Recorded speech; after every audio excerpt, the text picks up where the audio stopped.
children of the night. What music they make.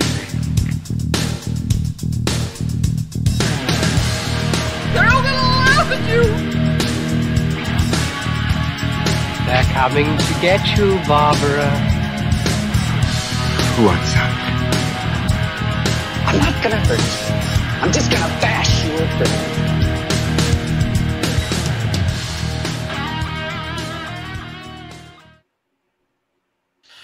Hey, welcome to the 80s edition of Final Guys, your final word in horror. I'm joined tonight by my cohorts, Crockett and Tubbs, better known as Jason Brant. Hi there, ignore the dogs. Good timing. Who let the dogs out? And back in Jack Campisi. I want my MTV. Thank you, Billy. So tonight we're here to discuss a movie that came out on demand. I thought it was supposed to be in theaters, but whatever. The Summer of '84, not to be confused with the Summer of Sam. Or maybe it is to be confused. But before we get into this week's movie, we are going to go over our drinking rules, because here we like to pretend that everyone's drinking while they listen. So First of all, who gave you the Dirty Sanchez tonight? For those of you who don't see video, I have glasses with a nice little mustache hanging from them. I didn't recognize you. You know what? I like it because it reminds me of when I used to actually have a black mustache as opposed to all gray. Was that in like the 1890s? Like they call it my Earl Grey. Yeah, whatever. You'll see. Wait till you have kids. Surprised they didn't go with the Charlie Chaplin mustache. Well, that can get confused with the Hitler, and I Yes, exactly. stopped wearing the Hitler in 1997. That was when you finally decided that was enough. Yes, then I went with the Van Dyke because I'm a dick. Got that right. All right, you want the rules? Yes. Okay. Thank you, Sheridan, as always. Jack, your words are shark, neighbor, and ending. Hunter, yours are serial, conspiracy, and book. And mine are McCammon, dialogue, and pacing. And the bonus words are King, Killer, and Nikki. So someone apparently is following me on Goodreads, and they see that I finished a Robert McCammon book. Boom. Drink number one. Done. The Two better, drinks, you said book. better he gets at this drinking rules, the more of a stalker we suspect he is. I know, really. I have to check my bushes before each show starts. I heard your safe word with your wife last night. Tippy We don't have toe, safe tippy words. toe. Tippy toe. Oh, by the way, before we jump in, Jason, is your Yes. book out yet? Is it ready? No, I've got about 2 more days of writing. It should be done Thursday. That's first draft. And then it'll probably be 3 weeks to a month after that. I was so excited. For some reason, I had in my head that this would be the week. No, I was just hoping to get the first draft done. I'm at Oh. 75,000 words. I probably got another 5 to go. Oh, boom. Knock it out. Close. Getting close. Cool. While we're at it, we can plug the brand new episode of Monster Men that hit last night. That's right, brother. Go over to Monster Men 13 on YouTube. Check us out. We're going over some of the cool collectibles or crap that we've... Like the crap behind Jack and I. Yeah. I like the part where you showed the mop. That was my favorite one. I like the part where I wrung it out over Jack's face. Oh, we God. thought he had it bronzed, but it turns out it had just hardened. when it was standing in the corner at the beginning. You know the Sorcerer's Apprentice? That's what his house is like. I just Mops beat and on a buckets mop everywhere. bucket. Yeah, that's the tune I use. Told me to put on the Mickey Mouse wizard hat. I'm like, I gotta go. So wrong. So wrong. So let's get out of this. Jack, please give us some news. Okay. This just in. Did you know that there's a remake of Big Trouble in Little China featuring Dwayne The Rock Johnson? Of course. I heard that years ago, but I've heard nothing about it since. Well, it's on the way, but before you even react, hold on. Because what I found out is it's not actually a remake, it's a sequel. So it's going to take place in the universe of Big Trouble in Little China, but they said those events of that movie happened in this universe separately and standalone, and that nobody could play what's his name, Jack Burton, as well. You know, that's Kurt Russell. So this is something in the same continuity, but a different story. So that is much more palatable. Hmm. I still don't understand how they're possibly going to replicate that tone, though. There's no other movie like that. It's so unique and bizarre. it is definitely a bizarre movie. Yeah. It's one of my favorites. I got the poster up right behind me. I feel like there. somebody finally did their homework and realized, people just like a quick nod and a little nostalgia. And that, like, the new Ghostbusters movie, if they had just said, here's the old Ghostbusters, pass the baton, and these are the new ones, I think people would have cut that movie a ton of slack. But when you have to redo it, and this is, the same story just with different people, it's very seldom flies. So I think this is a good move on their part. Yeah, I'll be curious to see if they can get Kurt Russell to do a cameo for that or not. That would be huge. Maybe they'll make him young like they did in Guardians. I hope not. I want him to be this 70-year-old, still salty, still a complete idiot truck driver who still thinks he's John Wayne. I would love that. It would be cool. It's But been is 30 there a years cry? he's grown up. Yeah, is there an outcry for a sequel to this movie? Such a weird choice. They kind of struck lightning in a bottle. I mean, look, I'm sure I'll check it out. I check everything out, but it's going to be tough to replicate that movie. It's going to be tough. Yeah. I think what happens is it's a recognizable name and a property that some film studio owns. And they're like, what can we do with this? If we think of something new, it's like calling a sports station, something else, or calling an ESPN 16. More people will watch ESPN 16. So they're like, let's just throw this on. And, the adults will watch it for the nostalgia, and kids don't care about the old one. So It's all brand name and, to hell with creativity. But at the same time, maybe there's somebody there who's like, is Dwayne "The Rock" Johnson the new Kurt Russell? I don't know. No. At least it's not a remake. I'll just... Yes. That helps a lot. I'll go with that. What if they did Escape from New York with The Rock? No. Oh, No. Who Don't are touch they the doing? classics. They are If doing you another smell what the snake is cooking. Oh, God. I mean, they tried to remake it with Kurt Russell with Escape from L.A., and it was a piece of shit. It sure was. I saw Escape from LA in the theater, and I was so angry. What, For you good didn't like reason. that surfboarding scene? That's the only part of the movie I can even remember. And that was the moment where I almost got up and walked out. Who was he surfing against?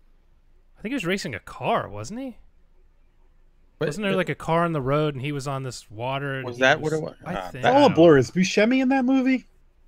That's a one and done movie for me. I don't erased remember. it from I ran magnets over my brain just to try to forget it.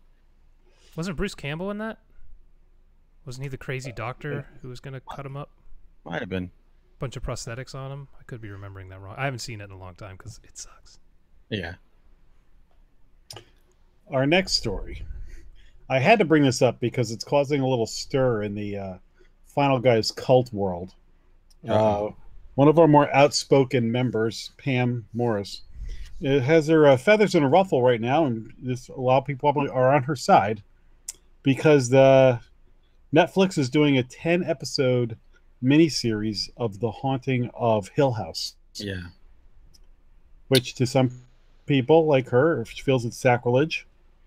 But as Jason pointed out in his comment on Facebook, well, it's got Carla Gugino in it, so it was exactly what I thought. I was like, well, it's got Carla. Yeah. I'm kind of in that same camp too. I believe it's sacrilege. First of all, the book is only like 160 pages.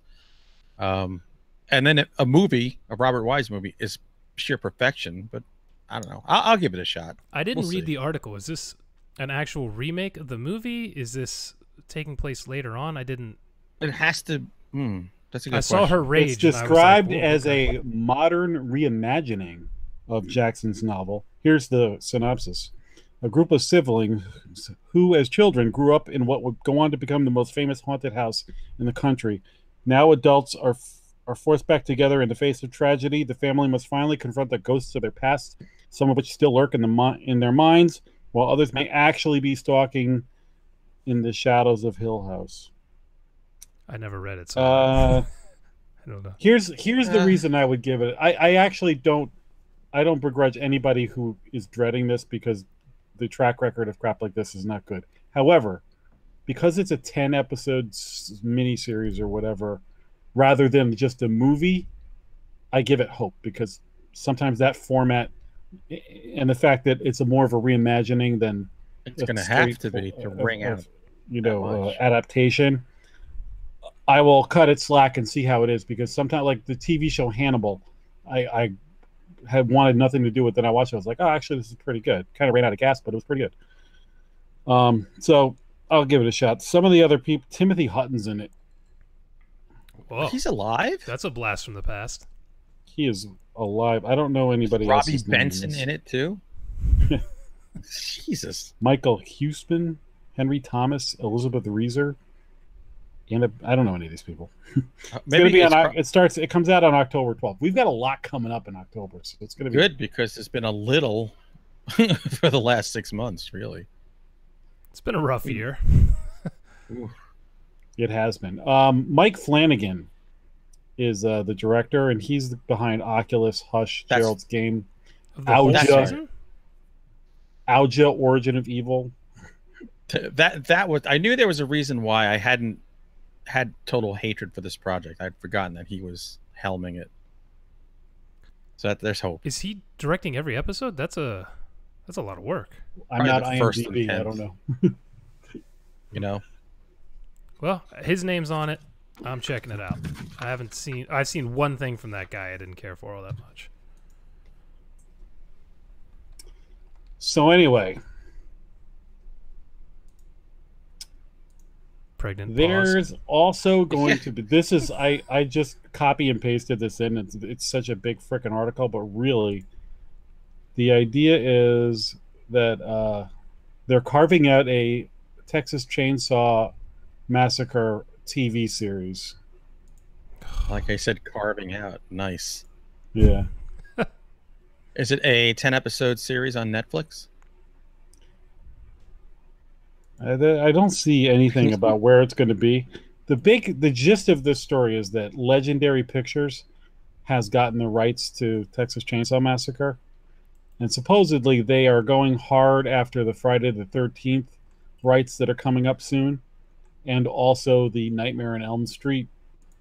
So they're kind of going like the route. Oh, and yeah, those three.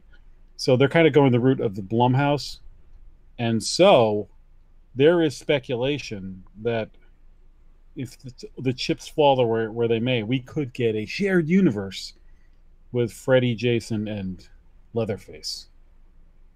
You want that? I don't know. I don't know. I don't even know what to say to that. 20 years ago? Hell yeah. With the original guys, I would. If you got somebody else playing Freddy Krueger, it's kind of like when John Carradine is playing Dracula and something. You're like, well, who's this guy? I want to work Krueger. Well, at least at this point, I'm sure Robert Englund needs less time in the makeup chair to look like Freddy. I need you to stop old shaming people. Look, I'm right around the corner, so it's fine. All he needs is a plastic mustache glasses, and he'll be fine. A mustache. He actually looked all right. I was next to him once at a horror con. He looked good. Now, here's the thing. The Haunting as a 10-episode series seems like something that could work. Ash versus Evil Dead worked. But there was supernatural and comedy to that. And they were short. They were 25 minutes long. Texas Chainsaw Massacre TV series, I don't know. Is this going to be something like Justified or something? I don't know. Like, how do you... It's going to be... Hey, I'll be interested to see what they do with this, but I don't know. Because to do a long show, you need sympathetic characters, and there's none in Texas Chainsaw. You even hate the victims. Well, maybe if they bring back the guy in the wheelchair, he was everyone's favorite. It should be still alive. Put the hammer in his hand. Do you think that like he'll have like new Black & Decker chainsaws with like the battery packs? They'll have total sponsorship. You're going to see all the labels. The problem, if they're anything like my Weed Eater, is the battery packs are great. I can really get anywhere, but they take like 10 hours to charge those things, and they last like less than an hour. So Leatherface really better have a lot of extra battery packs, especially if it has it on high. If he has it on the lower setting, it'll last longer. But if you want to get through bone, maybe he'll use the hammer more. I don't know. If he uses the gas, he's going to get in trouble with the environmentalists and global warming. So Leatherface has an electric chainsaw, but he also has one of those technology backpacks full of batteries, like power banks and stuff. Yeah. So will we? Nice USB-C port he plugs in, charge it up.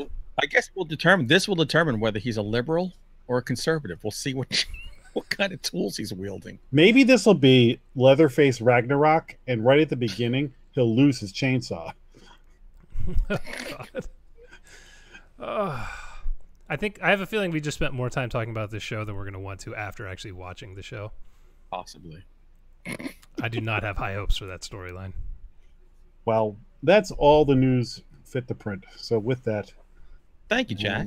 Please go on. Look, if you all have a fever, the only cure is curation.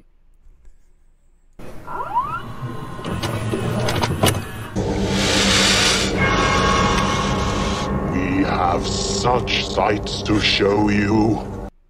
That was very nice. Thank you. I was like, does he want me to start it? No, it took me a while. Look, it's been a long day. That was good. No, I just wasn't sure if that was my cue or not. Fortunately, I was actually paying attention, unlike last week. Yeah, really. I'm in the chat room. I hope people talk to me. All right, so this is the part where we talk about all the things that we watched and read and did and dreamt and hoped for. So, Jason, what did you put in your diary this week? Well, my diary this week, actually, it was a pretty good week. First up, I finally got around to watching Ready Player One. And I really wouldn't mention this in this show, except that I think it was you, Jack, who'd watched this, right? Nope. Okay, I guess it wasn't you that told me this then. There's an extended sequence about The Shining in this movie. Probably yes, I've heard that. 15, 20 minutes long, and it is so well done. Shockingly well done. So really, it was a lot of fun for that. And in the background, you see a ton of horror characters. Chucky is in it for a little bit. You see Freddy in the background. You see Jason Voorhees in the background. So there's a lot of cool little things in there. And if you're into this whole 80s nostalgia thing that everyone on the planet seems to be into, this movie's for you. I actually liked it a lot more than I thought I would. The trailers did nothing for me, but watching the movie was fun. I actually really enjoyed it. So it's worth checking out. That's Spielberg cool. Does it again. It's honestly, it's based on a book, right? Yes, and I did not read the book, so I kind of went into this blind, having a rough idea of what it was about, and honestly, it's worth it for the Shining sequence alone. I don't know if they completely recreated the big room he types in on a set, or if they went to that place and repaint. I don't know how they did it, but it CGI. is exact. I mean, it's really on point. It's cool. I was tempted to rent that recently because of that scene. It's worth it for that. It's really neat. If you're a big Shining geek like I am. A friend of mine got audible.com, and that was like the free book he got, and he loved it. Listening to it in the car, driving around. So cool. I'm going to watch it first, then read the book so I don't get outraged. That's the way to do it, man. Jack, what about you? I didn't have such a great week. Get ready to drink because I watched the last Sharknado. It's about time. What number is that? 7? I feel like it might be the 6th one, but I don't know. I think it's up to number who gives a shit, somewhere around there. And they definitely need this to be the last one because this is talk about. I mean, phoning in is generous. Most of this was done in front of a green screen, and there are like parts where there's like multiple Tara Reeds, and I'm like, I think they did this because they couldn't afford anybody else to be in the movie, so they had like they travel through time. Neil deGrasse Tyson is in it. Peter Brady and Bernie Kopell are in it. Bernie Kopell? Yeah, he's still kicking. We're reaching to the bottom he's of a the captain of barrel a boat.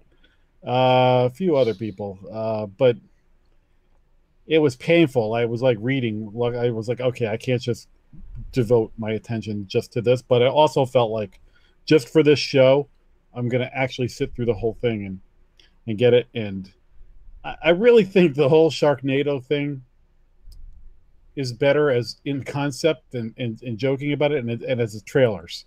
But when you actually make the movies, like a lot of people just sort of like, ha, yeah, Sharknado, that's funny. But when you actually get to like an hour and 45 minutes in, you're like, really? Come on. God.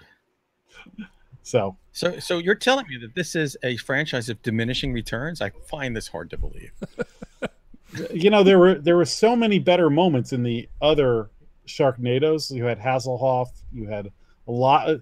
They really banked on cameos a lot, and that kind of powered you through it. Yeah. And this one just really, it looks like a bunch of kids making a movie and using, like, you know, oh, I learned how to use green screen. Let's. Like so bad it's good. Yeah. Yeah. Your special effects are better than. That's than sad. This. I put about 35 seconds into them. And Tara Reid should play the Crypt Keeper when they reboot Tales from the Crypt, because she is.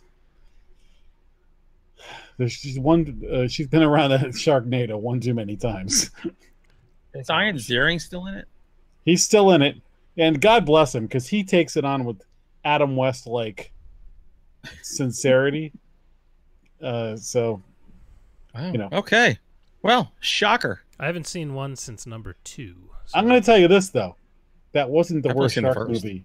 That wasn't the worst shark movie I watched this week. So when I come back around, I got more. Well, I might have the worst. I'm not really going to get into it because I can only watch half. 5-headed shark attack on Sci-Fi. Great. We had a choice between 2, 3, 4, 5, and 6. My wife chose 5, and it's unwatchable. It's utterly terrible. Wait, so this is a whole series where in each one it has another head? More heads, yeah. They just keep adding more heads. Oh, I didn't know that. Just dumb. But there's anyway, there's one with Carmen Electra, which is worth it watching, just because she sunbathes in one scene. I think that's 3-headed shark attack. Or I yeah, think it's so, one of the too. earlier ones because we did see her as we were cruising by. Not enough Carmen Electra lately. I feel like 2018. A long time. She used to hang out and sleep with Prince. She was in 2-Headed Shark Attack. 2. There we go. Yeah, I mean, before it got 5? outlandish. So yeah. I'm not even including that, but just because you brought up Sharknado. I'm sticking with my Joe Bob Briggs last drive-in marathon here. So I this week watched Daughters of Darkness. Oh God. That was another tough one. Man, are you trying to get through the tough ones first? Well, yeah. Why not? I had heard of this and I never saw it. I hadn't either. This was, as he explained, whatchamacallit, the first and last Flemish horror movie. I actually like this movie because last week boring. I watched Blood Freaks or whatever the hell that Herschel Gordon Lewis movie was. Look, this movie it's plotting, but That's being kind. Yeah, the hotel where it's at I thought was great. It reminded me of the Universal sets because it has endless ceilings and it just had this grand kind of presentation to it. And I like the idea of this town where you don't see a living soul anywhere. This nice little beach town. You know, I don't think I even finished it now that I'm thinking about it. I think I fell asleep. It was on real early in the morning. Yeah, give it a shot. It's worth it because it's got an old female vampire seducing this young couple who was staying at this place on their honeymoon.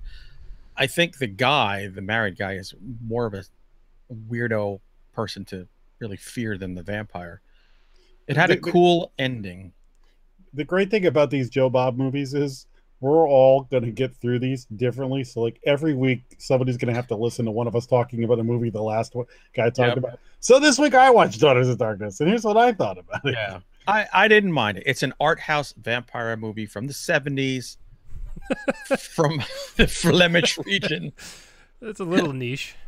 A little. Yeah, just give it a go. And Jack, there's lots of nudity. I'm in. Or one particular. Well, 2 girls, but one girl really it just lays it all. And I think she was like a porn star. I think Joe Bob mentioned that. That sounds right. I think he mentioned that. Yeah, there's stuff with the director. I think slapped her in the face, and then the main actor who was Oh, from that's right. I do Brooklyn remember that. punched the director in the face, and the producer had to break it up and come up with this working arrangement with them. It's Can you imagine a director nowadays in modern America just punching his main actress right in the face on set? no, not at all. It's insane. Unless his name is Weinstein. Slap her with his mule. Bobby Knight, wasn't he the guy? Throwing chairs. But I say give it a shot. Okay. So Jason. My second movie, a little more horror oriented, was I revisited Lord of Illusions, the Clive Barker film from 94, 95, something like that. I don't even think it's later even. It could be. Now, the problem is I did not know there was a director's cut of this out, and I did not watch the director's cut. And there were definitely parts where I could tell there was some story missing. So I don't know if the director's cut would be better. I'm guessing it's going to be better. Barker's movies were notoriously hacked up by the studios. Yeah, it was 95. Netflix had his cut on for a while, but I don't know if it's still up there. I feel like I've seen his cut, but it would have been a long time ago, so I can't remember the differences. I've seen his uncut, but that's another story. Wow. That must have been... I saw that movie in 1995 and not since. I love the book. It's kind of a tough movie, not because it's this big piece of shit. I like a lot of it. Some of the gore in it is crazy. It's really intense at points. Some of the special effects. This is that weird point. What the hell did I watch last week? I was just talking about this with CG. That's just god awful. Where they're like, "Hey, we couldn't possibly do this with practical effects, so let's just do it with CG," and it's just the Sharknado. God, It's 1995 CG, and they had a budget of $12 million. Oh, well, they spent 24 cents on this one scene I'm thinking of in particular. It's just, it's so bad. The textures on this thing were Doom 1 levels of bad. Whoa. But Scott Bakula is just a beacon of light in this movie, and it makes me wish this movie hadn't failed, because his portrayal of Henry D'Amour, I think is his name. That's correct. Oh, he's so good in this movie. He really nails the noir, occult, detective thing just perfectly. He has this weird worldview where he's downtrodden, but he's willing to try to do what's right. It's just, it really, really works in this movie, and it's fun. The weirdest thing is that the story is what fails it the most, and it's Clive Barker. He wrote and directed it. Wait, that's his story. It's weird. That's why I'm wondering if something was cut out. I mean, they would mention all this stuff with magic, but they really didn't go into the makings of it. At the beginning, the bad guy's talking about the fire told him he was going to do this and gave him powers or whatever and all this shit, and then it's just never brought up again. What is that? I don't know. Is he worshiping it? Is that where? I have no idea. So it's fun. It's absolutely worth a rewatch. My biggest issue with it is that there's so much potential in there, and this could have been a great series with this main character, and it just feels a little squandered. But it's got that crazy Clive Barker feel at times. Some of the shit that happens, particularly towards the end, is just bananas and fun. So worth a rewatch. I liked it. Didn't love it. I liked it. I liked it when it came out, but it's not one I don't think I've revisited it, so maybe it's time. It's worth it for Scott Bakula. I remember not liking that movie, but it was a long time ago, and those are crazy days back in the 90s. Well, I mean, it was Clive Barker back then, so everyone's expectations were so high. So maybe now that they're in the gutter, maybe you'll like it more. I would love to see him be like King is now. Just putting out 1 or 2 books every year and just getting better and better. But isn't he more into painting now? I think he's doing. He does a ton of 5 or 10 paintings a day or something. It's called painting. You will know pain. So, Jack, what did you watch next? What's the next terrible movie? So, I was trying to figure out what to watch, and then I realized I had some editing to do on Monster Men and things like that. So I was like, you know what? I had a movie kind of in the queue that I was like, I'm going to pop this in, but something tells me I'm not going to need undivided attention for this. And God, was I right. Because I will tell you, you could have 16-headed shark attack. I watched Shark Lake with Dolph Lundgren. Oh, good lord! Is this It's a on new movie? Prime. Huh? Is this a new movie? It's within the past 2-3 years. Oh, like modern Dolph. Modern Dolph. Now, I had watched a movie a couple of years ago or recently. I think we talked about it a while back. That had Dolph Lundgren. Like, it was kind of some kind of, I think, supernatural thing where he was shooting people. It was kind of fun. Yeah. It's a Mike Mendez movie. Shit. Anyway, I know what you're talking about. Whatever that was like I was like, all right, let's go a little Dolph here. So once again, there are sharks in a lake because it must be cheaper to film in a lake than the ocean. So they're bull sharks. And Dolph Lundgren is a guy who's like a poacher kind of thing or something that is like sort of under the thumb of the mob to give him sort of noble trappings or whatever. And he's got a little daughter, and he gets busted and goes to jail for like 5 years. And his daughter, one of the cops who busts him, this hot chick, ends up taking in his daughter. He gets out of jail 5 years later. Lo and behold, there is a shark in the lake. They first think it's a bear that killed somebody, but it's a shark. Of course. Then it turns out that like Dolph may have put the shark in the lake for the mob that wanted to, because the mob is poaching or doing something with. I don't remember the details because it was really stupid. Earlier in this podcast, not tonight, but when we did the Mega guess, I had just said there's never going to be another great shark movie, and this is just everything about this movie is like reinforcing what I was saying. The CG is terrible. Then they have like some practical sharks. They have the most cartoony mouths.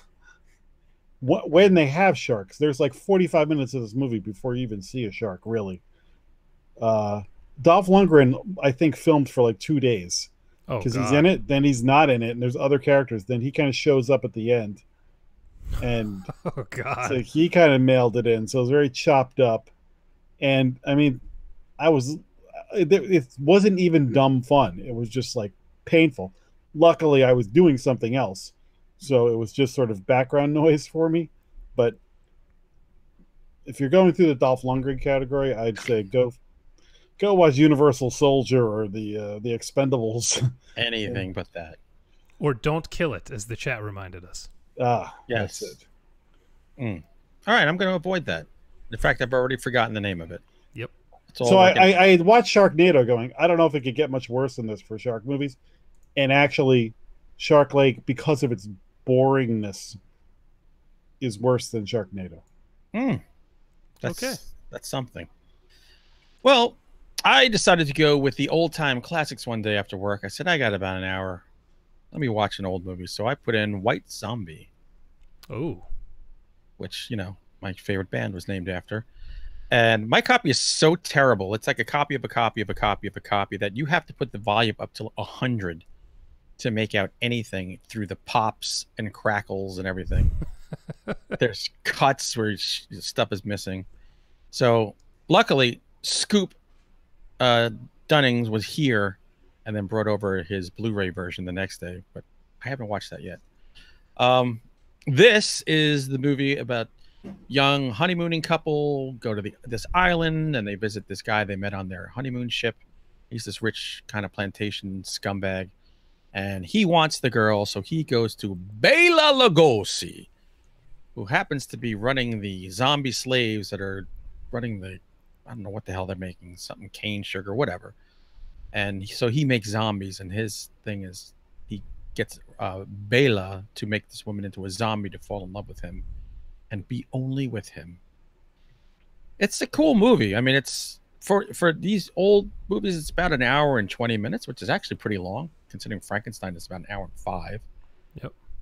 Bela is great in this. He's downright scary looking. Big ass bushy eyebrows and giant hands doing his weird little hand motion. I'm trying to think if I've Kung seen Fu this. Grip. I'm not sure that I've seen this movie. Oh my god, you have to. That's like I don't know how I would have missed it, but your description is not ringing a bell. Oh yeah, it's trippy. It's a really trippy I have movie. White Zombies penciled in for my October marathon. Good. Because it's short. Right. short, a little longer than some of the others of its era, but worth it because it's a total trip. I'm gonna have to check it out. Because I went back a long time ago and watched all those really old ones, and I don't know, it's not ringing a bell. Just don't watch my version. The Hunchback is ringing a bell. Terrible. Oh, I'm almost afraid. All right, Jason. All right, I went back to the well again for an older movie I hadn't seen in a while, and I watched The Golden Child, the Eddie Murphy 1986 film. All right, mute him. You know what? My wife stood me up on our first date to go to see that movie with another guy. So that movie is verboten in my house. This is a weird movie that I enjoy a lot. And it's mostly because he is so goddamn funny in it. He almost has this Jack Burton-esque thing going on where he's a dude who's thrust into this culture that's just crazy supernatural stuff going on that makes no sense. And he doesn't buy it, but he's still going along with it. The biggest difference is he plays it straight. Like, he's wisecracking throughout it, but he's not a complete blowhard in the way that Jack Burton is. And the supernatural stuff is played a lot straighter. It's not as tongue-in-cheek as it is in Big Trouble in Little China. So it's actually, to me, a little bit to its detriment. But he is so funny in this freaking movie. I love it every time he's on screen. The biggest issue is the movie doesn't make any sense. Like, it makes zero sense. You need to carry this glass across these spikes sticking out of the ground, these railroad spikes that has no floor. And if you spill the water, you can't get the dagger on the other side that can kill the demon, and that's it. But you're the chosen one, so only you can do it. Like, there's just all these rules they keep saying. It sounds like a bad Atari game. It's crazy. But his reaction to all this stuff is what makes it fun. So he gets to the other side, gets the dagger, and turns around and says, "Turn on the goddamn lights." And it's just this great line that epitomizes how preposterous that entire scene is. So I had a lot of fun watching it. The special effects could have been better at a couple points, particularly the very, very end. It's 1987. It's a long time ago. Some of the effects were good, though. There's a scene with a dancing tin can that turns into a man. Why that's in the movie, I don't know, but it actually looked really good. Then the end fight scene, not so much. But it has Charles Dance, is that his name? Charlie Dance, yeah. He is fantastic in it. He might be the only white dude in the whole movie. It's an extremely diverse cast that is really well put together. It's one of those I'd give it like a 6 out of 10. Some changes, it would have been an all-time classic. It's not there. It's not Big Trouble in Little China, but Eddie Murphy is freaking hilarious. And all he does is talk about how he's going to kick everyone's ass the whole time. And I have never watched it because it almost cost me a wife. I don't know. I had a lot of fun with it. I was glad I revisited it. Oh, good. Good for you. Don't Thanks, ever man. Bring that here. I'm supposed to turn you away. I'd like to see you wear the hat that Eddie Murphy wears in that movie. The one when he's in Tibet? That black leather circular. Oh, yeah. Is that Next I week. think that's at the beginning when he's the It's woman on the is movie showing him a poster. If scroll. you don't know the hat is the only thing anybody remembers about that movie. Is You you think get the out of Golden here. Child in the movie poster, and that's like where Eddie Murphy started to not be funny anymore. Until he put on fat suits. Started trying to take himself too seriously there for a little. Doing My Girl Wants to Party all the time, and Yeah, I think he only wears a hat for like the first 10 minutes of the movie. I don't think he wears it too long. Once the demonic shit starts, I still want you to wear the hat, whether he wore it for 1 second or 5 hours. I will would track like to down see you in the that hat. hat. You got it. All right, we want to see it next week. I know Hunter Shea would wear the hat. I'm just saying. Yeah, that's a whatever. On my giant ass dome, it's gonna sit like a freaking fast food little cap. That would be even better. When that a few years after that movie came out, I was working in Boston, and the girl that sat next to me wore a hat like that like every day. And the first time she ever did it, I made a joke about the Golden Child, which did not go over well with her. Luckily, I recovered. Jack married her. So, Jack, what did you watch? Do you have anything left? I do. This is my grand finale. I actually watched something good. I finished the 8-episode run of Sharp Objects on HBO. And verdict? Good stuff. Really? Worth watching. I don't think everybody is going to love this. I think there's some jaded people out there that are going to. I've heard so much bad stuff about that I avoided it. I liked it. I don't think it's the greatest miniseries ever filmed, but every week I was looking forward to it. I thought they stuck the landing at the end, and so it's 8 episodes. It's a great cast. So the filmmaker is phenomenal in this. There are words that flash up on the screen that you have to look for, and then you can go like read blogs and find all the stuff you missed. There are like, oh god, it's homework. There's like images. You'll see something in a mirror, like it, and then it moves, and like it's very ethereal. And they do a lot of stuff with flashbacks. Best use of Led Zeppelin in a series like in a long time. Oh, really, the music in this whole miniseries is really good. Amy Adams is great. The whole cast is really good. So, like I said, I'm not giving it like a 10 out of 10, but I probably give it like an 8 out of 10. It's a good. Amy Adams is always good. And she lays it all out there in this performance. So I enjoyed it. Like I said, I'm not going to go buy the Blu-rays and watch it again. Was she naked in this? She was in her bra and panties a lot. I'm just trying to gauge what your real interest was. No, it was not on that level. It's actually the story. Okay. I watched the first 2 episodes of it, and I found it intriguing enough that I want to finish it. I was just waiting for the series to end so I could just binge through it. Just power it. But I like the fact that she's an alcoholic, so she's a very unreliable narrator. So the whole thing had this quality to it that I kind of dug. So I'm looking forward to finishing. Girl on the Train. The filmmaker is the real reason to watch this, because I listened to some podcasts about this as it went along, which is good because they pointed out things I never would have noticed and things. And turns out this filmmaker like does not block shots, so there's no marks and things. The actors would go into a scene and not know where the camera was going to be. Jeez. And he really, they had to be on their toes. And there's one scene where one of the main characters is at a party outdoors, and the sun is in his eyes, and he keeps doing this. And the director's like, "Oh, that's really good. That's like real life. We keep doing that." And he's like, "So I had to film the whole damn scene looking into the sun." The lighting guys must have hated him. Yeah, really. Oh, that's it. That's cool to hear. I'm looking forward to it. But really interesting kind of premise, and it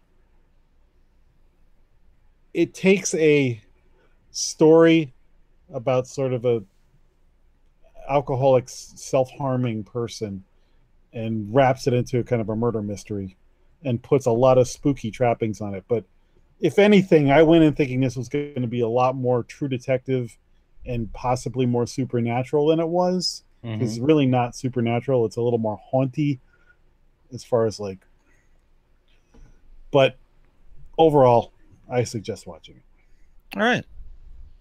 Well, in the interest of not giving just 10 minutes to Summer of '84, I will just quickly say I read Stephen King's The Outsider. Awesome. It's such a good book. You could almost consider it part 4 in the Bill Hodges trilogy. I think it was better than the Bill Hodges trilogy, to be honest.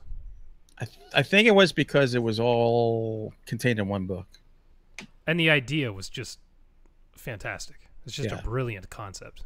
Starts out with the cops arresting this guy who was like the great guy in town, the little league coach and everything, and they have proof that he did terrible things to a young boy, put something somewhere and murdered him. And it's irrefutable proof, and he gets arrested and his life gets ruined and a whole lot of other lives get ruined, and then they find out their proof maybe wasn't what they thought it was. It's really good. It's one of my favorite King books in the last 15 years, 20 years. And it's 2 different books because it's a police procedural law book, and then boom, it goes into King territory. Yep. And it also brings back what's her face, Holly. Yep. From the Bill Hodges trilogy. So check that book out. What is the Bill Hodges trilogy? Finders Keepers, Mr. Mercedes, and End of Watch. End of Watch, yeah, that's it. Yeah. Great books. Awesome books. I couldn't read the very last one because Bill Hodges was dying of pancreatic cancer at the same time my cousin was dying of the same thing, and I just couldn't bring myself to read the last one. That sucks. I will one day. All right, that it? That's it. I got Anything one book. else? Oh, jeez. Video Night by Adam Caesar. I know that guy. This was my second Adam Caesar book, and the guy can really write. He's very talented. I'm definitely going to get more of his stuff.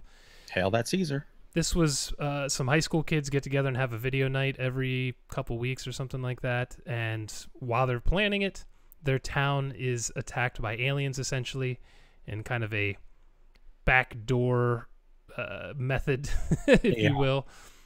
No porn involved, though. Where they basically take over your body, almost Invasion of the Body Snatcher style, and then spread out that way. And it was a cool book. It's high school kids trying to fight back as they learn what's going on. It's an 80s kind of throwback feel. Very much so. Yeah, they talk about Reanimator I don't know how many times in it. So yeah, no, which is perfect for this movie we're going to talk about. What a segue. So anybody who gets a chance, definitely check out Adam Caesar. He's someone I'm going to keep reading. I like his stuff. I like his ideas, and I like his writing style.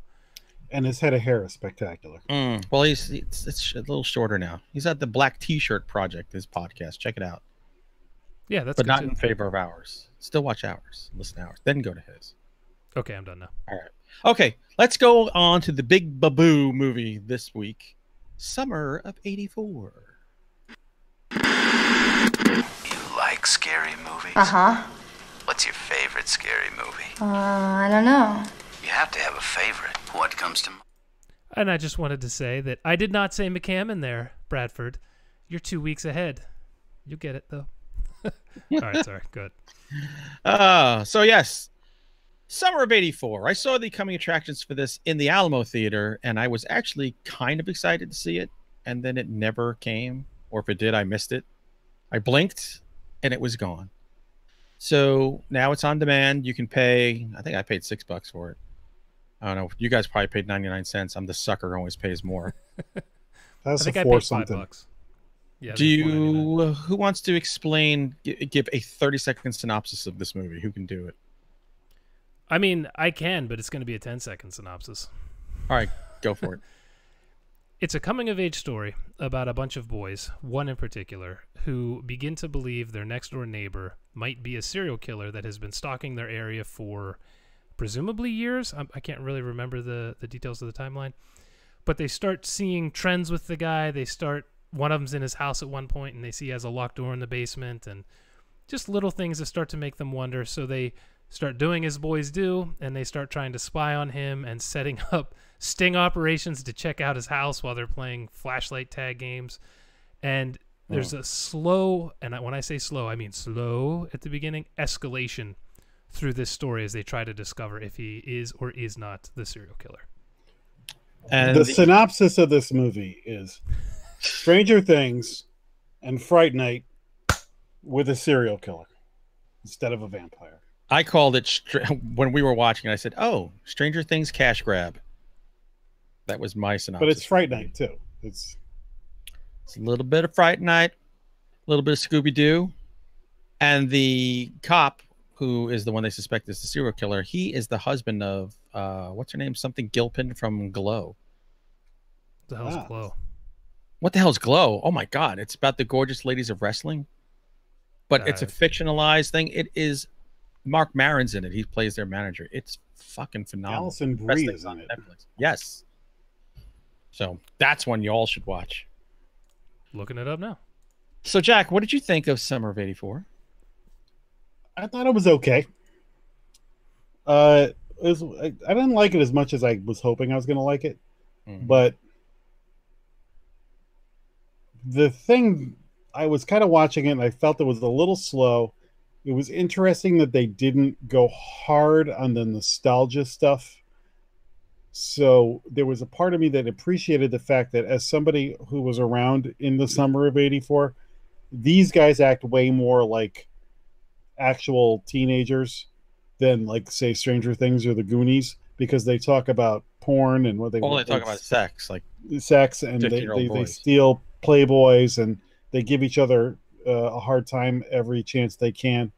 So I thought that they kind of captured like teenage boys pretty well. they did not kind of give us nods of like, oh, look, a Thing poster or a reference to, MTV or something like that, as much as maybe I was expecting them to. And Boy, so but it was they a little. gave you that 80s soundtrack relentlessly. I didn't think that the lead actor was that great. But it held my interest. Like I said, it was a little slow. And then as the movie got towards the end, I was getting like, oh God, this movie's not sticking the landing, as I like to say. And they're blowing it. They're blowing it. I'm really getting mad at this movie. And then like that, I was like, oh my God, I love the ending of this movie. It rescued it for me. So it's worth watching. Has some problems with it. Enjoyed some stuff in it a lot. Okay. Jason? We're definitely have to do a spoiler section to discuss the ending because I am of two separate mindsets over about the last 10 minutes or so. But overall, I like this quite a lot actually. It's really, if you love coming of age movies, and I'm a huge fan of them, then I felt like this movie's going to be for you. If you're not really into that, like my wife, she probably watched the first half an hour, and I said, "Do you want me to finish this by myself?" She said, "Yes." Please do, honey. The pace did not work for her. It worked for me. I never felt bored. I was very into it. I thought the boys acted like boys, like 15-year-old boys, like you were saying, which was nice. It wasn't just all amazing one-liners and stuff, but they were shitting on each other, but it worked.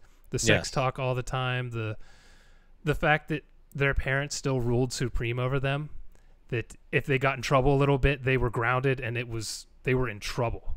I dug that too. They weren't just, desperados who had these people who paid their rent for them. And I dug it. I like the movie a lot, but I can really see how a lot of people are going to struggle with the first hour and a half of this movie. It is plodding, but I like these kinds of movies. So just the details of their lives and their summer and how everything went, I liked all of that. So I was in. I was the same age in the summer of '84. And let me tell you something.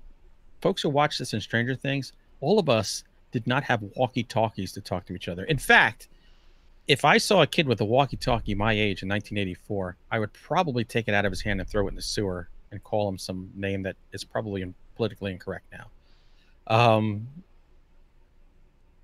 I did like the banter with the boys. It was more true, because if you're going to do a true movie with 15-year-old boys, especially in the 80s, I don't know how it is now, it's utter garbage. Nothing ever comes out of their mouths that anybody would want to hear, right? So it's all sex and lies and shit like that. I dug the 80s feel. I like the fact they weren't bludgeoning us with 80s nostalgia. I wished it would be, as I loved Super Dark Times. Yeah. So I think I was kind of hoping for that at one point, and I was like, oh, no, this is going to be too saccharine Stranger Things. But it wasn't. Jack, you said it. I did not like where it was going. And then there was a little twist in the end that I did like, even though I think there was a part where it really should have ended, and it would have been super powerful. But I think that would have pissed people off if you ended it the way I would have liked to have ended it. But I thought it was pretty good. Maybe if you could get it for less money than $6, it would be even better.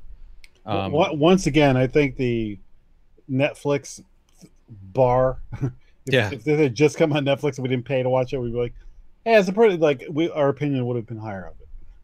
And the one thing that, is my cat just behind me? Your cat is behind me.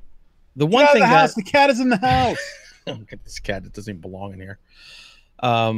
That soundtrack, that 80s synth soundtrack, was just relentless. I was like, all right, it doesn't have to be there in the background every second of the movie, but whatever. I didn't really notice it until the end. It was so extreme. I don't know why. It was grating on my nerves. Yeah, I didn't really notice One benefit of this movie is Randy from Monk was the kid's father, the cameraman guy. Yes. But he was very not Randy like.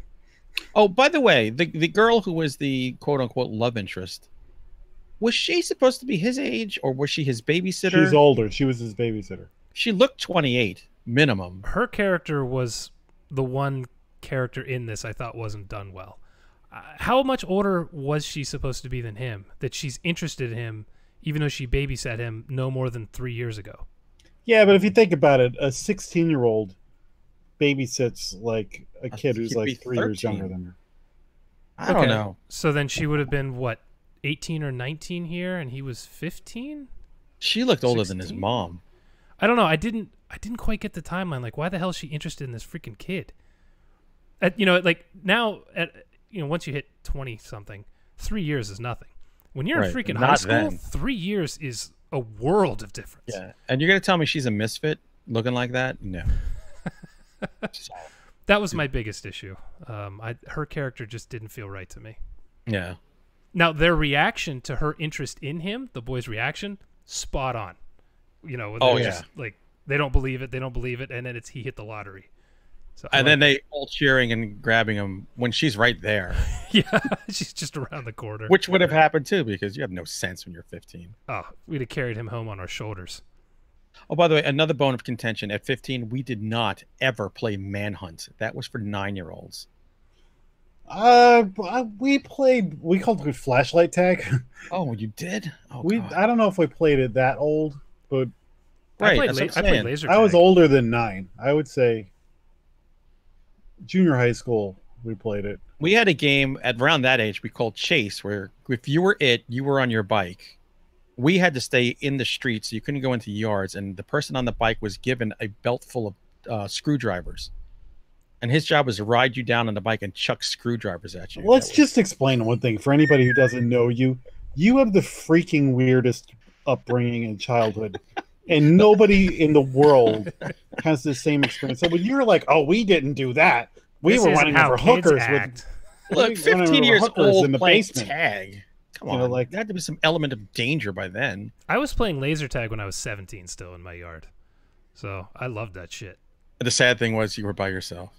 Perhaps. Tag a minute. I was just working on my aim. Shut up. Let's practice. Choo, choo, choo. Don't tell them those aren't lasers, honey. Here's your flashlight laser. There you go. So, Hunter, you said it. You brought up Super Dark Times. I think here's the thing. While I'm kind of glad they didn't go heavy on the nostalgia, a little bit of that and maybe a little bit more humor would have helped this movie. So in my if you're going to go for a nostalgic 80s movie, like Stranger Things is a lot more fun. Super Dark Times is a better movie with this sort of kind of like circumstance. Right. But this is a decent movie to watch. That would be my, before we go to spoilers, review. Yeah, definitely watch it, but it's not, it's more like a 3 out of 5 than a 5 out of 5. Look, if you're jonesing for Stranger Things and you got to wait another year, this will fill in the gap. I would actually, for me, put this up there with Super Dark Times. Maybe the beginning not quite as good as Super Dark Times, but the end of this really elevated it a lot to me. So I don't know. On average, I would put it pretty close. So it 100% Netflix, 100% Prime. Yeah, I would actually say to rent it too. I think I paid $5. I would say it's worth that. If you like I said, if you're really into coming of age stuff like I am. And it went there in some places where I didn't think it would go. In one scene in particular. Yeah, and the way things kind of unfold, I'm like, yeah, that's probably how it would happen. Dude, the crowd is so thin this year in horror movies that I'm this movie's okay, and it may end up in my top 13 because there's nothing else. Nothing's toppling Puppet Master. So far, this is my top 10 list for sure. Last year, it wouldn't have made my top 20. What? I have Puppet Master in the first 5 slots this year. I'm gonna have to go back and look. In the chat, Sheridan says, "Does she have Asia Argento syndrome?" The babysitter. Oh my god! You guys are assholes. Land of the Dead was on the other day. I watched 10 minutes of it. She can only be as pretty as her. All right. So, did we want to get into spoilers? Let's get into spoilers because I have a very. I know we all want to talk about the ending, and I can map out my specific thing. All right, finalists, earmuffs. Go ahead, Jack. Yeah. So, spoiler alert: if you haven't watched this movie, bail now and come back and listen to us. 3, 2, 1. Spoiler alert. So, I think we're all thinking that there was kind of 2 places where this movie could have ended. Once it's revealed that the guy is the serial killer, the neighbor is the serial killer, and everything seems resolved, but they don't know where he is, but there's an APB out for him.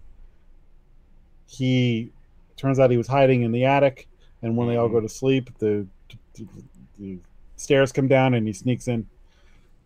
That should have been the ending. Kidnaps the kid, takes him to the woods with one of his friends, and then sort of like plays manhunt with them and hunts them. And I'm thinking to myself, okay, screw this movie. This is ridiculous. Why would he do this? But then he brutally murders the friend. And then he captures the other kid and says, basically, you ruined my life. I'm going to, someday when you least expect it, I'm going to hunt you down. And then he leaves him with a cut leg, with the fear of you'll never rest again. Cut leg, a sliced Achilles tendon. Yeah. Jesus Christ. And suddenly I'm like, okay, that explains why he took them to the woods and did this. And I liked that ending. And then as I see everybody talking about where they thought this movie should end, I'm thinking, yes, so he could have just come out of the attic, put his hand over the kid's mouth, cut him, and said the same thing, and you could have ended it right there. Right. But, you know how I would have ended it, and I would have ended with the stairs descending, and you fade to black. Let you fill in the blanks. But people don't like that anymore. I like the fact that though he said, "I'm leaving, and I'm gonna come get you someday." I thought that was an awesome way. And to he killed the fat kid, which broke my wife's heart. The ending of this, to me, is what I think is going to be the most controversial to people. I agree in that the stairs coming down, that's a solid ending. But seeing that kid get his throat cut, and it's not like the camera cut away, it's not like there were a series of edits in there. It's a long shot of this 15-year-old getting his throat cut, and it is brutal, and I will forever remember this movie for that shot. Yeah, so that was rough. At the same time, I agree that would be a good ending. I wouldn't have got that shot that I actually talked out loud watching it by myself. I could not believe what I just saw. It blew my mind seeing that. Oh, that's funny. Now, where I think it's going to be controversial is if people like that the guy did not kill the main kid, that he just said, you ruined my life, I'm going to ruin your life, and you're never going to know when I'm going to come for you, and you're going to be looking over your shoulder forever. I wanted a little more closure on the story than that. It didn't kill the movie for me at all, but I would have liked more closure, whether he killed the kid or the kid killed him. Either way. So I'm curious to see if people like the open-ended nature of it, or if they want a more finality. Well, they'll get summer of '94. I was just going to say that. So they'll all be wrapped up there. Other thing I liked also was he's lost all his friends. So his good friend who came with him is murdered, and his other two friends really can't face him because they failed him when he needed them, and they know it, and he knows it, so they don't even look at each other anymore. I thought that was well done, too. And he lost the girl. He lost everything but his paper route. I'm telling you, like the last 15 minutes of this movie, we'll call it, save this movie, because really not much happens. And if that kid is exactly what they telegraph it to be in the beginning. The way like there's not a single twist or turn. The way that kid talked to, where he's like, everybody has to live next door to a serial killer, or somebody has to live next door to a serial killer. Isn't that a Jeffrey Dahmer line? Maybe it is. I don't know, but he sounded like he was reading a line on the script every time he said that. You know, like for a trailer, like like there was a little ham-handed. I don't know. There was the kids were realistic in that they looked at Playboys and stuff, but at the same time they weren't very memorable characters as far as the Stranger Things kids. You're like, oh, I love that guy. I love the curly haired kid or whatever. You can identify each one. These kids are just more nondescript, so I think that hurt the movie a little bit as far as the characters weren't very memorable or likable. No, honestly, I kind of wonder if that's why they killed the big kid, because his look was memorable. Yeah. He was huge compared to the rest of them. So I kind of wondered if that's why they killed him, because you'll remember that shit. When he was driving, you look like you're 30. He did, man. That kid could have kicked my ass. He was like 15.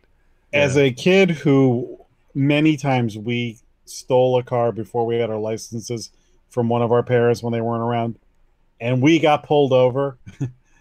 They actually acted that scene really well. Everybody's like petrified. Except the one kid who's the asshole. Yeah. Who swears going to get you all in trouble. Ugh. Been there. Well, it's one of those where I'm like, man, I hope the big kid kicks his ass when they get out of this. We took my friend Tom's car out. He was driving it. And we're going through this like kind of like private area. Like it's a through road, but it's a kind of a private area. And a cop comes the other way. It's nighttime. And just flashes him because his brights are on. And Tom panics and he hits the gas. It takes off. Oh my God. What the hell are you doing? That's the right idea. Cop turns around, blazing, and Tom gets around a corner, pulls down a street, turns his lights off, thinking that he's lost him. The cop just comes right up behind him. So then Tom acts like, well, I just pulled over so that you know, because you're pulling me over. Nah, I'm trying to hide from you. Yeah, dope. But Tom's father was a cop. Oh, get out of free ticket. So he had to get out of free. So as he's talking, he drops his dad's name. And his dad happened to be on vacation that week, and that's why the car was available for us to go joyriding. Mm-hmm. So the cop goes to him, oh, okay. Well, you drive this car home right now, and I'm going to talk to your dad on Monday. And Tom's like, what's the guy leaves. He goes, my dad's not going to be at work till next Monday. And sure enough, it never came up. We never heard anything about it. He totally got away. Meanwhile, me and my friend Mike are in the back seat, holding each other's hands, saying Hail Marys, and like, oh my God, this is the end of our lives. We're dead. Oh. See, now here's the difference. Now, you and I grew up 20 miles apart. When I was driving around in the car that we shouldn't have been in, you're with the son of a cop. I'm with the son of a mobster. Equally unafraid of the police. And then when we got pulled over in a car that we bought at auction for $50. You shot the cop and threw him in the Hudson. No, we didn't put plates on it, and we didn't register the car, and we were driving up on sidewalks hitting garbage cans and stuff with it. Throwing screwdrivers at other kids. That was only on a bike. But when we did get pulled over and the cop threw us over the hood of the car and was screaming out of his mind, my friend just goes, you tell him that you have so-and-so's son. He calls it in, and when he comes back, he goes, all right, I'm letting you guys out, but you're going to have to walk home. It was like 2 miles from our house. It was 1 a.m. And my friend goes, and the cop goes, and your car's going in impound. You're going to have to pay to get that car out. You got to register it and everything. And my friend goes, you're a cop. You don't make much money. Why don't you keep the car and give it to your kids? And he walks away, and I'm thinking, oh, I'm going to get killed now. Because I didn't have the balls to just walk away. But the cop just kind of like huffed and got back in his car, and then we walked. Wow. Here's my story. Right before Jack started his, I said, oh, that's the get out of free card, which makes no goddamn sense. But we understand what it means. Yeah, you know, I'm a good speaker with the words. You sure is, Jason. Just read my books. You'll know how stupid I am. No. His books, you would never know that the same guy you watch on the show writes those books. Check us in the mail. Disconnect. So that's it. I think we've had 3 thumbs up. Wavering thumbs up. Yeah, definitely. So surprising. Because there was a point I thought, oh, we're all going to hate this. But it saved itself. I was really curious what you guys were going to think, because that first hour and a half ramp up was, the grade was pretty low. Yeah, but that's okay. As long as you save yourself in the end.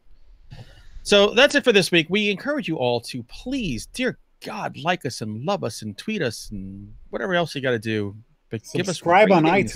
iTunes. Subscribe on the iTunes and put the ratings on the iTunes and a review on the iTunes. What the hell are iTunes? Would a share kill you? I know Looney Tunes. I don't know iTunes. So anyway, we haven't decided what we're going to do next week. In fact, after this, Jack and I are going to lobby Jason to take 1 week off, because I think you all can live without us for 1 week, because it's Labor Day weekend and nobody cares. And there's no movies to watch anyway. But anyway, oh, there is The Nun. When's that coming out? I think that's Friday. Friday, is that this weekend? 31st. Yeah, I think it's this weekend. Anyway, Hunter, please, can we see that together? Because I don't want to. I don't have anybody else to see it. I got to go see The Nun with my daughter. You could come. How with many my daughter. people want to see this movie with me? None. None. That's nonsense.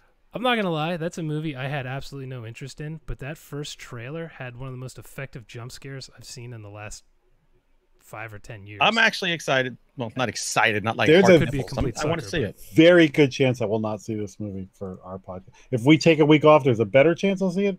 If you see it with me, Hunter, that's a good chance. But I'm going to tell you right now, this could be a... I'll be up in Maine this Sunday at the Cryptozoology Conference, and there's a drive-in not far from there, but I might be too tired by that time. So that's it. That's the end of the show. We got nothing more to say, except goodbye. Farewell. Bye.